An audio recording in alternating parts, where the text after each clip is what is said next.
Telangana CM KCR పై TDP నేత మోత్కుపల్లి నరసింహులు మండిపడ్డారు. కేసీఆర్ దళితులను చిన్నచూపు చూస్తున్నారని విమర్శించారు.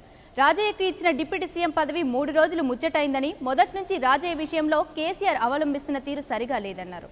కేసీఆర్ గారు ఇచ్చినటువంటి ఆ ఉప ముఖ్యమంత్రి పదవి 3 రోజుల ముచ్చటైంది. ముఖ్యంగా దళితుల పట్ల, మాలోట్ల పట్ల, మాదిగొల్ల పట్ల కేసీఆర్ కుండేటువంటి ఆలోచన విధానం ఏమిటో దీన్ని బట్టి తేటతెల్లమైంది. కేసీఆర్ దొరతనం ఇవాళ క్లియర్ గా బయటపడ్డది.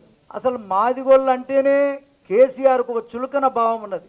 కేసీఆర్ కి రాజయ్యను ఉప ముఖ్యమంత్రి చేసిన రోజు నుంచి ఆయన బిహేవియర్ ను మనం అబ్జర్వ్ చేస్తున్నాం. కేసీఆర్ ఎప్పుడు రాజయ్య కనబడ్డా రుసరుసలాడేటువంటి పరిస్థితి మనం చూస్తా ఉన్నాం.